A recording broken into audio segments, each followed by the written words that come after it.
অনেকগুলো আইন মেনে তার কারখানা প্রতিষ্ঠা করতে হয় এবং উৎপাদন চালাতে হয়। সংগ্রামী বন্ধুগণ, কিন্তু রানা প্লাজা, তার আগে তাজুল গার্মেন্টসের অগ্নিকাণ্ড, এরপরেও আমাদের দেশে বেশ কিছু অগ্নিকাণ্ডের ঘটনা ঘটেছে। ছোট বড় এই সমস্ত অগ্নিকাণ্ডে প্রায় 2500 শ্রমিক মৃত্যুবরণ করেছে। সংগ্রামী বন্ধুগণ, এই নারায়ণগঞ্জের পাশে রূপগঞ্জে সেজানজুস কারখানা, এটা কোনো পোশাক কারখানা নয়। আমাদের দেশে রানা প্লাজার ঘটনার পরে সরকার এবং বিভিন্ন আন্তর্জাতিক সংস্থাগুলো পোশাক কারখানার সম্পর্কে যতটা ভূমিকা রেখেছেন, কিন্তু পোশাক কারখানার বাইরে আমাদের দেশে অসংখ্য কারখানা আছে, সেই কারখানাগুলিতে সম্পূর্ণভাবে শ্রম আইন লঙ্ঘন করে উৎপাদন চালানো হচ্ছে। সংগ্রামী বন্ধুগণ, বক্তারা বলেছেন এই সেজানজুস কারখানার অগ্নিকাণ্ডের পরে এখানে তদন্ত হয়েছে। শ্রমিক কর্মচারী ঐক্য পরিষদের পক্ষ থেকেও একটি তদন্ত করা হয়েছে এবং অন্যান্য যে সমস্ত কারখানা প্রতিষ্ঠানগুলি সেটা নিয়ে তদন্ত করেছে, সেখানে কতগুলি বিষয় স্পষ্ট হয়েছে। এই সেজানজুস কারখানাকে বিল্ডিং কোড মেনে করা হয়নি। এই সেজানজুস কারখানায় শ্রমিকদের পর্যাপ্ত নিরাপত্তা ব্যবস্থা ছিল না, শ্রমিকদের অবাধ চলাচলের ক্ষেত্র ছিল না। এই কারখানায় অনেক শিশু শ্রমিক কাজ করেছে, যে 54 জন মৃত্যুবরণ করেছে তার একটি বড় অংশ আছে যারা শিশু। সংগ্রামী বন্ধুগণ, শুধু তাই নয়, একটি কারখানা চালাতে হলে তাদের যে ফায়ারের প্রশিক্ষণ দিতে হয় এবং মাঝে মাঝে সেই ড্রিল করতে হয়, সেগুলি ওই কারখানায় ছিল না। সংগ্রামী বন্ধুগণ, আমাদের দেশে কলকারখানা পরিদর্শন অধিদপ্তর আছে। এই প্রতিষ্ঠান রানা প্লাজার ঘটনার পর অনেক বড় করা হয়েছে। এই যেখানে আমরা সমাবেশ করেছি তার খুব কাছে শ্রমিকদের দুটি অফিস, সরকারি অফিস, এই সমস্ত অফিসের কর্মকর্তারা বেতন তোলে আর সব করে আমরা জানি না। আমরা শুধু এইটুকু বলতে চাই, কোন কারখানায় শ্রম আইন মানছে কি মানছে না, শ্রমিকদের নিরাপত্তার ব্যবস্থা করছে কি করছে না, এই বিষয়ে তাদের কোনো তদারকি নাই। সংগ্রামী বন্ধুগণ, সেটা অনেক স্পষ্ট হয়েছিল এই সেজানজুস কারখানা অগ্নিকাণ্ডের পরে। এরপরও আমাদের দেশে বেশ কিছু অগ্নিকাণ্ড সংঘটিত হয়েছে। সর্বশেষ বীরপুরের শিয়ালবাড়িতে, তার আগে চট্টগ্রামে কন্টেনার ডিপুতে অগ্নিকাণ্ডে শ্রমিক মৃত্যুবরণ করেছে। আর ছোট ছোট অনেক কয়লার বিস্ফোরণ, সেখানে ভাট্টি বিস্ফোরণ, এই সমস্ত ঘটনায় রোলিং মিল সহ বিভিন্ন ফ্যাক্টরিতে অগ্নিকাণ্ড এবং মৃত্যুর ঘটনা ঘটছে। এই ঘটনা কেন ঘটতে পারে? মানুষের প্রত্যাশা ছিল যে রানা প্লাজার ঘটনার পরে এই ঘটনা হয়তো আমাদের আর দেখতে হবে না, কিন্তু এই বিষয়ে মালিকদের কোনো ভ্রুক্ষেপ নাই। আর সরকার ঘুরে ফিরে মালিকের বিরুদ্ধে কোনো মালিকদের রক্ষা করে তার বিরুদ্ধে কোনো ব্যবস্থা নেয় না। তার দৃষ্টান্ত এই সেজানজুস কারখানা। সেজানজুস কারখানায় বিষয়টি পরিষ্কার ছিল, মালিকের দায়িত্বহীনতার কারণে সেখানে এতগুলি শ্রমিকের মৃত্যু হয়েছে। সেখানে সরকারের তরফ থেকে মামলা দেওয়া হয়েছে, আপনারা শুনেছেন। শ্রমিকদের মামলা সেখানে গ্রহণ করা হয়নি। আর যে মামলা দেওয়া হয়েছে সেই সময়ে সারা দেশে প্রবল আন্দোলনের চাপে মালিক এবং মালিকের ছেলেদের গ্রেপ্তার করলেও কয়েকদিনের মধ্যে তাদের জামিন মঞ্জুর করা হয় এবং মামলার যে চার্জশিট দেওয়া হয় সেই চার্জশিট থেকে মালিক এবং তার সন্তানদের রেহাই দেওয়া হয়।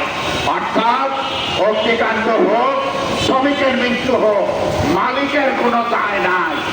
আমরা স্পষ্ট করে বলতে চাই, সেই সেজানজুস ঘটনা নয় শুধু, আমরা সেই রানা প্লাজার ঘটনার পর থেকে যে ঘটনাকে বারবার বলে আসছি, এই ধরনের দুর্ঘটনা বন্ধ করতে হলে কয়েকটি বিষয়ে সরকারকে কঠোর হতে হবে। এক নম্বর, যে কারখানায় মালিকের অবহেলাজনিত কারণে শ্রমিকের মৃত্যু হবে, সেখানে মালিককে সর্বোচ্চ শাস্তির আওতায় আনতে হবে। সে যত বড় মালিকই হোক, একজন মানুষকে হত্যা করলে তার সর্বোচ্চ শাস্তি হয় মৃত্যুদণ্ড। আর এই ধরনের ঘটনাকে বলা হয় কাঠামোগত হত্যাকাণ্ড। এই হত্যাকাণ্ডের জন্য সেই সর্বোচ্চ শাস্তির ব্যবস্থা করতে হবে। একই সাথে সেই শ্রমিক বাঁচার জন্য, তার পরিবার চালানোর জন্য কাজ করতে আসে, সেই শ্রমিকের যদি মৃত্যু হয় তাকে আইএলও কনভেনশনের ২২ অনুযায়ী আজীবন আয়ের সমান ক্ষতিপূরণ দিতে হবে, যেটা আমাদের দেশের বিদ্যমান আইনেও ছিল। আপনারা শুনেছেন সেই ফ্যাটাল অ্যাক্সিডেন্ট অ্যাক্ট, যেটা ব্রিটিশ আমলে হয়েছিল, সেইটার কোনো বাস্তবায়ন আমাদের দেশে এখন নাই। ফলে মালিকরা সমস্ত দিক থেকে রেহাই পাচ্ছেন। তার ক্ষতিপূরণ দিতে হয় না, তার জেল খাটতে হয় না, তার কোনো ধরনের সরকারি চাপের মুখে পড়তে হয় না। ফলে মালিকেরা বহালতবিয়তে তাদের হাজার হাজার কোটি টাকা মুনাফার জন্য শ্রমিককে মৃত্যুর মুখে ঠেলে দিচ্ছে। আজকে এই সেজানজুক কারখানার অগ্নিকাণ্ডের ৫ বছর পূর্তিতে আমরা সমাজবাদী শ্রমিক ফ্রন্ট সহ সমস্ত শ্রমিক ফেডারেশনের পক্ষ থেকে স্পষ্ট বলতে চাই, এই ঘটনার পুনরাবৃত্তি যাতে না হয়। নারায়ণগঞ্জের সেজানজুকের ঘটনাটাই যেন শেষ ঘটনা হয়। এখনো সময় আছে সেজানজুক যুদ্ধের ঘটনাকে কেন্দ্র করে শাস্তিমূলক ব্যবস্থা নেওয়া। শুধু মালিক নয়, এগুলি তদারকির দায়িত্বে দেওয়া আছে যে সমস্ত সরকারি কর্মকর্তারা আছে, সে ফায়ার সার্ভিস আছেন, কলকারখানা পরিদর্শন আছেন, এবং সরকারের অন্য যে সমস্ত অথরিটি এই সমস্ত দেখভালের দায়িত্বে আছেন, তাদেরকে আইনের আওতায় আনতে হবে, শাস্তি দিতে হবে, তাহলে এটা বন্ধ করা সম্ভব। আমি বক্তব্য দীর্ঘায়িত করবো না, নেতৃবৃন্দর মুখে বক্তব্য শুনেছেন। আরো দু একটি বিষয়ে আমি দু একটি কথা বলতে চাই। আমাদের দেশে সর্বশেষ এই বিএনপি সরকারের সময় শ্রম আইন সংশোধিত হয়েছে। সে আইনটি এই অন্তর্বর্তীকালীন সরকারের সময় অধ্যাদেশের আকারে ছিল। আমরা শ্রম আইন সংশোধনের ক্ষেত্রে বলেছিলাম সর্বাধিক গুরুত্ব দিতে হবে শ্রমিকের ট্রেড ইউনিয়ন অধিকার। আমাদের দেশের সংবিধানে মানুষের কথা বলার অধিকার, মানুষের সংগঠন করার অধিকার, সেটা নিশ্চয়তা দেওয়া হয়েছে। আইএলও কনভেনশন, সমস্ত দেশগুলি এই কনভেনশন মানতে বাধ্য, এবং এই কনভেনশনে আমাদের দেশ এই জাতিসংঘের এই কনভেনশনে স্বাক্ষর করেছে, কিন্তু বাস্তবায়ন আমরা সেটা দেখি না।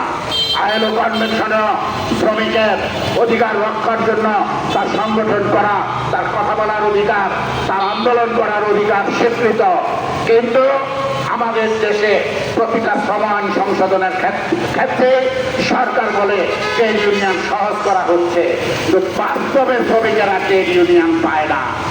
মালিক যদি ট্রেড ইউনিয়ন করে, শ্রম দপ্তর সেই ট্রেড ইউনিয়ন দেয়, আর শ্রমিকরা সংগঠিত হয়ে ট্রেড ইউনিয়ন জমা দিলে সেই ট্রেড ইউনিয়ন দেওয়া হয় না। আমি এরকম অনেকগুলি কারখানার নাম বলতে পারবো যারা সমস্ত আইন মেনে ট্রেড ইউনিয়ন জমা দিয়েছে এই শ্রম দপ্তরে। আমরা যেখানে বক্তব্য রাখছি তার ঠিক পেছনেই অফিস আছে, কিন্তু সেখানে সমস্ত আইন মানা হলেও তার অঙ্গুলি নির্দেশে সেই ইউনিয়নগুলি দেওয়া হলো না।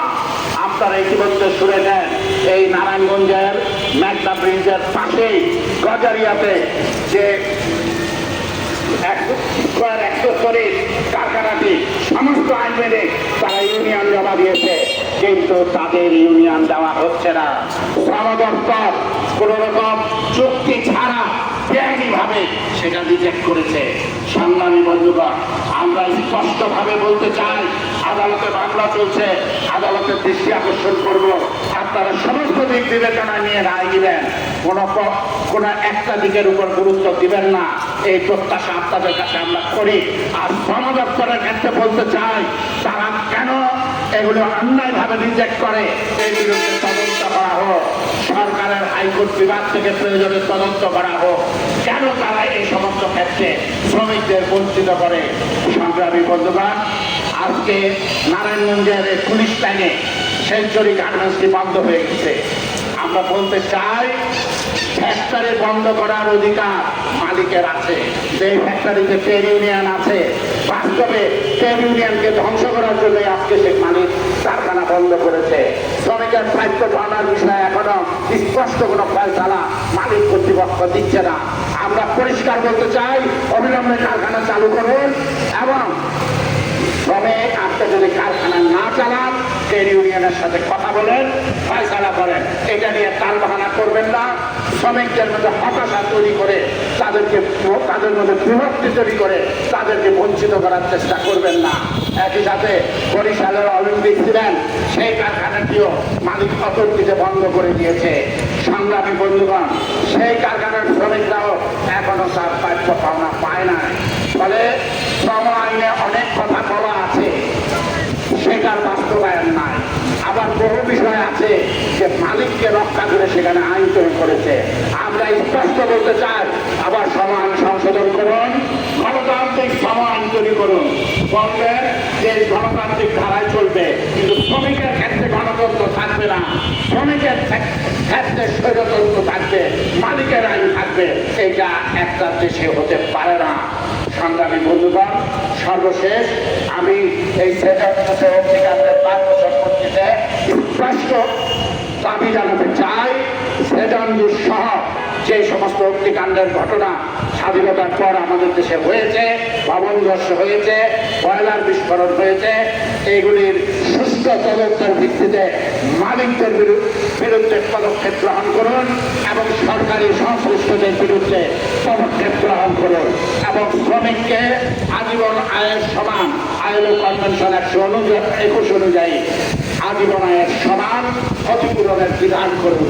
তাহলেই আমাদের দেশে এই সমস্ত দুর্ঘটনা, তথাকথিত দুর্ঘটনা বলবো আমি, কারণ এটা মালিকের দায়িত্বহীনতার কারণে এগুলি ঘটে।